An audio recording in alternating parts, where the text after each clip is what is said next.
अब हम अपने डायरेक्ट टॉपिक की तरफ आते हैं, एक्सरसाइज की तरफ चलते हैं। तो बेटा सबसे पहले तो अब जो तो पढ़ रहा है, आप ये एक तो हलफ दोगे कि आप ये वीडियो जो है ना बाकियों में से किसी को नहीं दोगे, क्योंकि इस तरह तो फिर ज़्यादती है कि आप लोग फीसें दे के पढ़ो और वो वैसे ही मुफ्त में पढ़ लें। तो ये हलफ देना है आपने कि आप ये वीडियो आप किसी को नहीं दिखाओगे। आपने ख़ुद जो प्रॉब्लम है वो ख़ुद देखें, फिर जो प्रॉब्लम होती है मुझसे जो है वो डिस्कस कर लेनी है। तो इसलिए जो है वो जहाँ प्रॉब्लम आएगी वो डिस्कस करनी है। मैं जब फ्री होके कोशिश किया करूँगा कि आपको रिप्लाई कर दूँगा। तो अब आपके पास देखिए, हमारे पास मैंने अभी एग्जांपल दी, जैसे ये हमारे पास है फंक्शन ऑफ एक्स। हम पढ़ रहे हैं कि वेरी फंक्शंस की कन्वर्जेंस कैसे होती है, कि जैसे ये लिखा हुआ है फंक्शन ऑफ एक्स। अगर हमें वो कह दे, कोई भी कह दे क्वेश्चन में फंक्शन ऑफ एक्स गिवन है, आपको कहता है find the function of Y. हमने किसका फंक्शन फाइंड करना है? वाई का। तो आपने क्या करना है? Put X is equal to Y.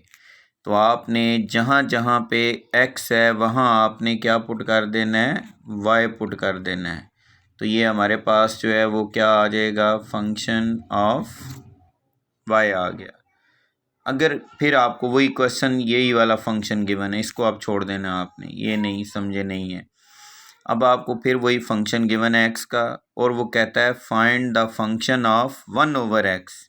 तो हम क्या करेंगे? Put x equal to 1/x, कि जहाँ जहाँ पे x आ रहा है वहाँ पे हम क्या पुट कर देंगे? हम पुट कर देंगे फंक्शन ऑफ 1/x।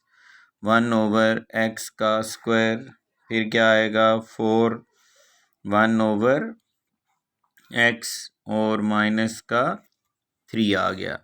फिर आपको फंक्शन यही गिवन है x का, ये गिवन है हमें, और वो कहता है find the function of t। तो क्या करना है? आपने पुट कर देना है x is equal to t। तो ये क्या आएगा? फंक्शन ऑफ t इक्वल आ जाएगा t² प्लस 4t और माइनस का 3। ये तो वेरिएबल्स में कन्वर्जेंस थी।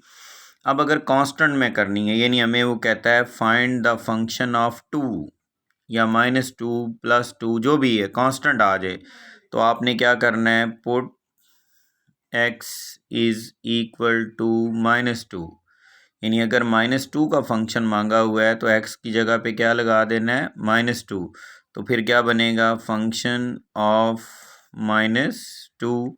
यानी ये जो इक्वेशन है, यहाँ जहाँ जहाँ पे x है वहाँ आपने -2 लगाया, तो ये क्या बनेगा? ये बन जाएगा -2 का स्क्वायर प्लस 4 इंटू -2 और माइनस का 3।